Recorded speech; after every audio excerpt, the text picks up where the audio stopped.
আর একটা বিষয় দ্বিকক্ষ বিশিষ্ট পার্লামেন্টের বিষয়। তার মধ্যে দ্বিকক্ষ বিশিষ্ট পার্লামেন্টের ইস্যুটা ইতিপূর্বে প্রায় 2 দিন আলোচনা হয়েছিল, সকাল সন্ধ্যা। নারী আসন নিয়েও আংশিক আলোচনা হয়েছিল।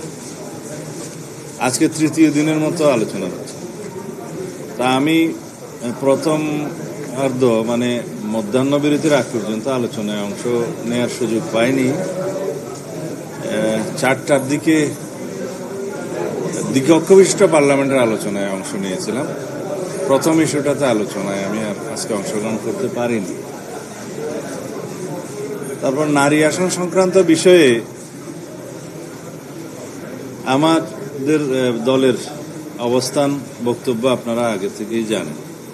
আমি শুধু একটু ভূমিকা দেব আজকে, যে বাংলাদেশে নারীদের ক্ষমতায়ন এবং অগ্রগতির জন্য বাংলাদেশ জাতীয়তাবাদী দল পেপসোডেন্ট সেন্সিটিভ এক্সপার্টের 140 গ্রাম প্যাকের সাথে একটি টুথব্রাশ ফ্রি। দলের সূচনা পর্ব থেকেই এই বিষয়ে আমরা অনেক ভূমিকা রেখেছি। আমাদের দলের প্রতিষ্ঠাতা শহীদ রাষ্ট্রপতি জিয়াউর রহমান, তিনি রাষ্ট্র পরিচালনার দায়িত্ব থাকাকালীন নারী ও শিশু বিষয়ক মন্ত্রণালয় সৃজন করেছিলেন এবং নারীদের জন্য রাষ্ট্রের এবং সরকার পরিচালনার বিভিন্ন বিষয়ে তাদের অংশগ্রহণ নিশ্চিত করেছিলেন। তখনকার বিদ্যমান 15টি সংসদীয় নারী আসন, সংরক্ষিত নারী আসন থেকে তিনি 30টাতে উন্নীত করেছিলেন। পরবর্তীতে দেশনেত্রী বেগম খালেদা জিয়া তার দায়িত্বকালীন সময়ে তিনি 30টা থেকে 45টা আসনে সংরক্ষিত মহিলাদের জন্য সেটা সাংবিধানিকভাবে উন্নীত করেছিলেন। এখন বিদ্যমান 50টি আসন আছে। এই নারী আসনকে আমরা তার দ্বিগুণে, মানে 50 থেকে 100তে উন্নীত করার জন্য আমাদের দলের পক্ষ থেকে, বিএনপির পক্ষ থেকে প্রস্তাব করা হয়েছে। সেটা আমাদের 31 দফার প্রস্তাবনার আলোকে আমরা সংস্কার কমিশনে আমাদের দলের পক্ষ থেকে সেই প্রস্তাব দিয়েছি। তবে সেই নির্বাচন প্রক্রিয়া, বিদ্যমান যে ব্যবস্থা আছে সেই একই ব্যবস্থায় আমরা মনে করেছি এখনো বহাল থাকা উচিত। কেননা সরাসরি নারী আসনে নির্বাচনের ক্ষেত্রে এবং আরও কনস্টিটিউয়েন্সিস ডিলিমিট করে, আরও 100 কনস্টিটিউয়েন্সি যদি ডিলিমিট করা হয় তাহলে 300+400 করে এখানে বিভিন্ন পদ্ধতির যে নির্বাচন প্রক্রিয়ার প্রস্তাব সংস্কার কমিশনগুলোর পক্ষ থেকে দেয়া হয়েছে, সংবিধান সংস্কার কমিশন এবং নির্বাচনী ব্যবস্থা সংস্কার কমিশনের পক্ষ থেকে দেয়া হয়েছে। সেখানে কিছু কিছু প্রস্তাব আছে যেগুলো আসলে বাস্তবায়ন করা অত্যন্ত দুরূহ। একটা রোটেশন পদ্ধতির কথা আপনারা শুনেছেন, যে বাই রোটেশন প্রত্যেকটা নির্বাচনে, মানে এলাকার 1টা 2টা 3টা এক নির্বাচনে 1, দ্বিতীয় নির্বাচনে 2 নম্বর আসন, তৃতীয় নির্বাচনে 3 নম্বর আসন, এইভাবে করা হয়েছে। সেটা বাস্তবায়নক নয়। এখন অবশ্য কমিশন সেই জায়গা থেকে সরে এসছে, সেই প্রস্তাবের মধ্যে নেই। দ্বিতীয়ত ওনারা আরেকটা প্রস্তাব দিয়েছেন যে বিদ্যমান আসনের, মানে তাদের প্রস্তাব অনুসারে 100 যদি হয়, সেই 100তে শুধু নারীদেরকে মনোনয়ন দেয়। কিন্তু সেই আসনগুলো কিভাবে ঠিক করবেন সেটা কিন্তু পরিষ্কার নয়। সেই 100 আসন কোনগুলা, ডিলিমিট কিভাবে হবে, এগুলো পরিষ্কার নয়। আরেকটা প্রস্তাব এসছে আজকে নতুন করে, যে বিদ্যমান যে আসন আছে তার মধ্য থেকে 33% আসনে নারীর প্রার্থিতা, যেটা প্রায় 100 হবে, 1/3, সেটা দেয়া যায় কিনা। তা আমরা যেখানে এখনো পর্যন্ত আরপিওর বিধান মতে রাজনৈতিক দলসমূহ প্রত্যেকটা কমিটিতে 33% নারী সদস্য রাখা, সেটা নিশ্চিত করতে পারি নাই। প্রত্যেকটা রাজনৈতিক দল চিঠি দিয়ে সেই সময়টা বৃদ্ধি করার জন্য নির্বাচন কমিশনে বারবার অনুরোধ করে। কারণ আমাদের সামাজিক বাস্তবতা, আমাদের রাজনৈতিক বাস্তবতা এবং আমাদের সংখ্যাগরিষ্ঠ মানুষের ধর্মীয় রীতিনীতি এবং কালচার, এটা আমাদের মাথায় রাখতে হবে, যাতে করে আমাদেরকে বুঝতে সুবিধা হয় যে এই অবস্থা বাংলাদেশে বাস্তবতায় কতটা সম্ভব। আমরা আমাদের দেশের অধিকাংশ মানুষ, নারীদের মধ্যে যারা পর্দানশীল, তারা সরাসরি রাজনীতিতে আসতে চান না, বা ধর্মীয় কালচারের কারণে সরাসরি নারীদের অংশগ্রহণ অনেকটা দুষ্কর। সেই জায়গায় আমরা ক্রমান্বয়ে আগাতে চাই যে রাজনীতিতে নারীদের অংশগ্রহণ বা সরাসরি আমাদের কমিটিগুলো তৃণমূল থেকে কেন্দ্র পর্যন্ত একটা সময়ে এসে আমরা হয়তো দেখব যে সেটাতে 30% হয়েছে বা তারও বেশি হবে, কিন্তু ওভারনাইট সেখানে জাম্প করা এখন সম্ভব হচ্ছে না। সেই বিবেচনায় আমরা মনে করি বর্তমানে বিদ্যমান যে পদ্ধতি আছে সেটা সংরক্ষিত আসন আমরা 50 থেকে 100 করেছি এবং বিদ্যমান পদ্ধতিতেই তারা নির্বাচিত হোক। এখানে আপনারা অবশ্যই জানেন যে বিদ্যমান পদ্ধতির বাইরে সরাসরি নির্বাচনের মাধ্যমে, যেটা 300 আসনের মধ্যে নারী মনোনয়ন, আমরা কিছু কিছু আসনে নারী মনোনয়ন দেই, সেই ক্ষেত্রে তাদেরকেও অনেক চ্যালেঞ্জের সম্মুখীন হতে হয় বাংলাদেশের বাস্তবতায়। এখন বিভিন্ন প্রক্রিয়া যেগুলো পরীক্ষা নিরীক্ষা চলছে, যে সরাসরি নারী আসনে নির্বাচন দিলে হয়তো এক সময় তারা উপযুক্ত হয়ে উঠতে পারবে, এই মতের সাথে আমরা একটু অন্যভাবে একমত।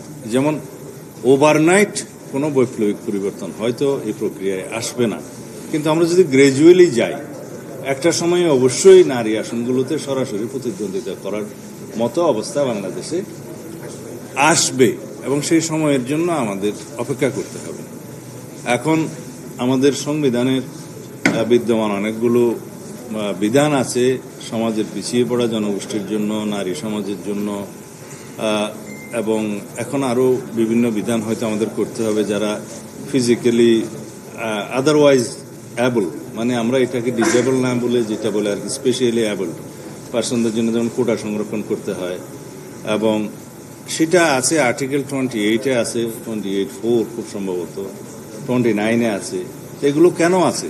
যেহেতু আমরা ওভারনাইট এই পিছিয়ে পড়া জনগোষ্ঠী এবং নারী সমাজের জন্য আমাদের বিভিন্ন সেক্টরে সরকারি সুবিধাদি নিশ্চিত করতে হবে, যেহেতু ইকুয়াল প্রতিযোগিতার ক্ষেত্রে তারা আদারওয়াইজ যদি প্রতিযোগিতা করে সেই ক্ষেত্রে হয়তো পিছিয়ে থাকবে। তো এটা হচ্ছে আমাদের সমাজের বাস্তবতা, এবং সেই জন্য সংবিধানে আগের জেনারেশনের যারা সংবিধান প্রণয়ন করেছেন তারা এগুলো চিন্তা করেই করেছেন। এটা পৃথিবীর বিভিন্ন দেশে আছে, এই পিছিয়ে পড়া জনসমষ্টি, নারী শিশুদের জন্য বা অন্যান্য যারা পিছিয়ে পড়া জনগোষ্ঠী, তাদের সঙ্গে এটা করতে হয় যাতে তারা একটা জায়গায় এসে সমতার মধ্যে দাঁড়াতে পারে এবং রিজার্ভ রাখতে হয়। সেই ধারণা থেকেই এই নারী আসনের, সংরক্ষিত নারী আসনের ধারণাটা। যাই হোক, সেটা আরও আলোচনা হবে। আলোচনার মধ্য দিয়ে যদি কোনো গ্রহণযোগ্য প্রস্তাব আরও পাওয়া যায়, সেটা আমরা দলীয় ফোরামে আলোচনা করে তখন সিদ্ধান্ত জানাতে পারবো। সেকেন্ডটা শেষ করি। দ্বিতীয়, দ্বিকক্ষ বিশিষ্ট পার্লামেন্ট, আমরা যেটাকে প্রস্তাবের মধ্যে দেখেছি সিনেট নাম দিয়েছে, আবার কারো কারো সেই প্রস্তাবে হয়তো সেই নামকরণে একটু দ্বিমত আছে, কিন্তু এটাকে দ্বিকক্ষ বিশিষ্ট পার্লামেন্ট বললে সবাই বোঝে। এই ধারণাটা হচ্ছে ওয়েস্টমিনিস্টার টাইপ অফ গভর্নমেন্টের ক্ষেত্রে হাউস অফ লর্ডসের ধারণা, বা অন্যান্য ক্ষেত্রে কোথাও রাজ্যসভা আছে আর কোথাও সিনেট আছে, এরকম। কিন্তু পাওয়ার অ্যান্ড ফাংশন এবং ইলেকশন সিস্টেম বিভিন্ন দেশে বিভিন্ন রকম।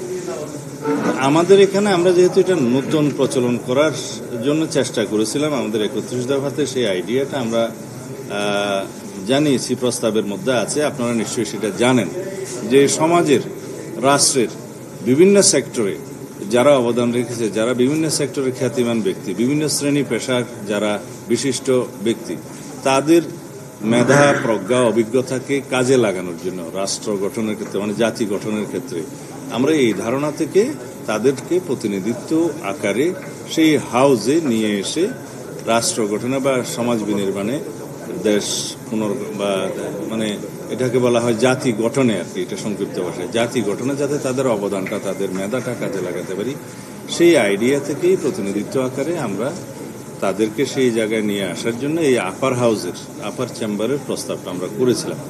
এখানে সরাসরি নির্বাচনে আমরা কোনো প্রস্তাব করিনি। এবং এখানে কোনো পিআর সিস্টেমের কথাও আমরা তখন প্রস্তাব করিনি। এটা আমরা প্রস্তাব করেছি হাউজে যেভাবে আসনের অনুপাতে, নিম্নপক্ষের আসনের অনুপাতে তারা এখানে নির্ধারিত হবে এবং তাদের পাওয়ার অ্যান্ড ফাংশন পরে সংসদে আলোচনার মধ্য দিয়ে সেটা নির্ধারণ করা হবে। এখন এটা নিয়ে বিস্তর আলোচনা হয়েছে আরও আগে 2 দিন বা 2.5 দিন, আজকেও হলো লাস্ট সেকেন্ড হাফে।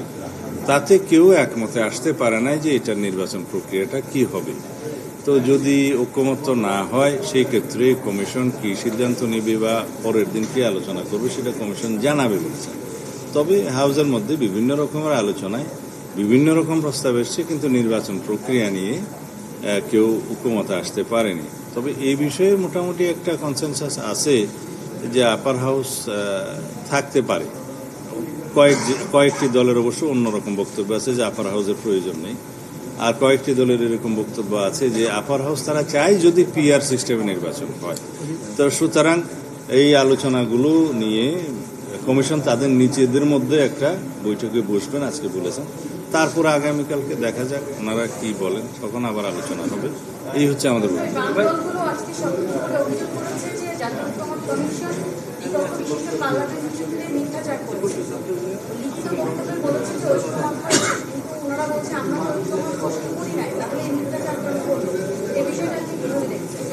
এটা ওনাদের বক্তব্য, তাদের কাছে জিজ্ঞেস করলে হয়। তারা যেহেতু এই অভিযোগ দিয়েছে, এই বক্তব্য বা এই উত্তর তারাই দিতে পারে, আমরা তো অভিযোগ দিইনি। আমি এই বিষয়ে কোনো বিতর্কিত বিষয়ে আমি উত্তর দিতে চাই না। যেটা যারা অভিযোগ উত্থাপন করেছে তারা দিলেই ভালো হয়। আরেকটা এখানে নতুন করে আজকে একটা প্রস্তাব দিয়েছে, যেটা আমার কাছেও একটু অস্বাভাবিকই মনে হয়েছে। তা হচ্ছে যে 64টা ডিস্ট্রিক্ট থেকে সরাসরি নির্বাচনের মধ্য দিয়ে 64 জন, আবার 12টি সিটি কর্পোরেশন থেকে সরাসরি নির্বাচনের মাধ্যমে 12 জন, মোট 76 জনের একটা দ্বিকক্ষবিষ্ট পার্লামেন্ট করা যায় না। এটা একটা আজকে নতুন প্রস্তাব আমার টেবিলে দেখলাম, এটি তো পূর্বে আলোচিত হয়নি। তো এখানে আমাদের বক্তব্য হচ্ছে আমরা তো জেলা পরিষদের ধারণায় যাচ্ছি না। আর তাছাড়া শুধুমাত্র আপার হাউস সৃষ্টি করার জন্যেই যদি আবার সরাসরি নির্বাচনের মাধ্যমে তাদেরকে নিয়ে আসতে হয়, তো সিটি কর্পোরেশনে তো একজন নির্বাচিত প্রতিনিধি আসেনি, তো আবার নির্বাচিত হয়ে আবার একজন সিটি কর্পোরেশনের পক্ষ থেকে আসবেন, আবার 64 ডিস্ট্রিক্ট থেকে আবার একজন আসবেন। এটা হোয়াট ফর? 76 জন তাহলে আলাদা একটা পার্লামেন্ট সৃষ্টি করলে তাদের পাওয়ার ফাংশন কি হবে? আমরা তো আসলে প্রভিন্সিয়াল ধারণার মধ্যে নাই, আমরা তো ইউনিটারি টাইপ অফ গভর্নমেন্ট। তো এখানে যদি আমরা এই ধারণাগুলোকে কম্পাইল করি, তাতে আমার কাছে মনে হয় যে এটা খুব একটা মানে অ্যাপ্রোপ্রিয়েট কোনো প্রস্তাব নয়। তো সুতরাং এই বিষয়গুলো সব ওনারা আলোচনা করে আগামীকালকে দেখা যাক ওনারা কি সিদ্ধান্ত উপনীত হন। তবে আমাদের প্রস্তাব যেটা আমরা আগে বললাম যে আমাদের একত্রিত হওয়ার ভিত্তিতে কি আইডিয়ার জন্য আমরা কি প্রস্তাব করেছিলাম সেটা আপনাদের কাছে পরিষ্কার। ধন্যবাদ। একটা প্রশ্ন ছিল, এনসিপির তরফ থেকে অভিযোগ করা হয়েছে যে উচ্চকক্ষকে দুর্বল করার প্রক্রিয়া চলছে, যেটা হচ্ছে 2-1টা রাজনৈতিক দলের, স্পেসিফিকলি তারা নাম বলেনি, তারা বলল 2-1টা রাজনৈতিক দল উচ্চকক্ষকে দুর্বল করার চেষ্টা বা এরকম অকার্যকর করার চেষ্টা করা হচ্ছে। আপনার কি মত? আচ্ছা, দ্বিকক্ষবিষ্ট পার্লামেন্ট কি আমাদের আছে? তো দ্বিকক্ষবিষ্ট পার্লামেন্ট গঠনের প্রস্তাব তো আমাদের। বাকিরা কবে কখন এই প্রস্তাব দিয়েছে আমরা জানি না, কিন্তু এই প্রস্তাব তো আমরা আরো 1.5-2 বছর আগে দিয়েছি। সুতরাং এখানে সবল এবং দুর্বল করার তো প্রশ্ন আসে না। যে হাউস গঠিতই হয়নি সেই হাউস দুর্বল হবে কি সবল হবে সেটা তো প্রশ্ন আসে না। আর যারা এই অভিযোগ দিয়েছে তাদের কাছে আমার মনে হয় উত্তরও আছে, তারা বলতে পারবে কেন বলেছেন। তবে উচ্চ কক্ষের ধারণায় যদি ঐকমত্য না আসে সেই ক্ষেত্রে কি করা যায় সেই সিদ্ধান্ত হয়তো পরে হবে, কিন্তু এখনই যদি অভিযোগ করা হয় যে উচ্চ কক্ষকে দুর্বল করা, যেখানে উচ্চ কক্ষ গঠিত হয় না সেখানে সবল এবং দুর্বল করার প্রশ্ন তো আসে না। একটা প্রশ্ন, সেটা হচ্ছে ভাই 2001 সালে আপনাদের যে নির্বাচনী ম্যানিফেস্টো ছিল সেখানে স্পষ্ট ভাষায় লেখা ছিল যে নারীদের সরাসরি নির্বাচনের ব্যবস্থা করা হইবে। তো আজকে 24 বছর পর যদি আপনি বলতেছেন যে এখনো সমাজ প্রস্তুত হয় নাই, তো তখন কেন আপনারা এই প্রতিশ্রুতি দিয়েছিলেন যেটা আপনারা করবেন? সেটা তখন যে প্রস্তাব দিয়েছিল এই প্রস্তাবের সাথে আমরা এখনো দ্বিমত পোষণ করি না, কিন্তু কথা হচ্ছে সেই সময় সেই পরিস্থিতি সেই সমাজের অগ্রগতি এখনো হয়েছে কিনা সেটা আপনারাই বিবেচনা না, করেন। আপনাদের প্রতিশ্রুতি ছিল যে 2006 এর মধ্যেই আপনারা এই সরাসরি নারী আসনে নারী নির্বাচনের ব্যবস্থা করবেন। সেটা তখনকার ধারণায় 2006 সালের মধ্যে সেই অ্যাচিভমেন্ট কিছুটা অর্জন করা যাবে বলে আমরা তখন মনে করেছিলাম। আমরা তো সংস্কারের মধ্যে দিয়েই যাচ্ছি। আজকে 1991 সালে যেটা আমরা মনে করেছিলাম, যেমন যে 1991 সালে বলা হয়েছিল যে উপজেলা পদ্ধতিতে উপজেলা আদালতগুলো সবগুলো উঠিয়ে দিয়ে শুধুমাত্র ব্রিটিশ আমলের চৌকি এবং দ্বীপাঞ্চল ছাড়া বাকি কোনো জায়গায় উপজেলা আদালত রাখতে পারবে না। এখন আজকে 35 বছর পরে এসে আমরা অনুধাবন করছি যে কিছু কিছু উপজেলা আদালত এখনো প্রতিষ্ঠা করা দরকার। সেগুলো জনঘনত্ব, মামলার সংখ্যা এবং দূরত্ব, ভৌগোলিক অবস্থান এবং যোগাযোগের ব্যবস্থা ইত্যাদি বিবেচনা করে কিছু কিছু উপজেলা আদালত এখন বসানো দরকার। সেই ঐক্যমত্যে আমরা পৌঁছেছি। তো সুতরাং একটা জায়গায় দাঁড়িয়ে থাকাটা সমাজের অগ্রগতি নয়। 20 বছর 30 বছর পর তো সংবিধানেই অনেক ধারা পরিবর্তন করতে হয় সমাজের চাহিদা অনুসারে। সুতরাং যখন যেটা সমাজ চাইবে এবং যখন যেটা সেই রকম একটা উপযুক্ত পরিবেশে আসবে, সমাজের চাহিদা অনুসারে এবং জনগণের চাহিদা অনুসারে বাস্তবতা অনুধাবন করে তখন সেটা অ্যাডাপ্ট করতে হয়। তার নামই সংস্কার। Thank you.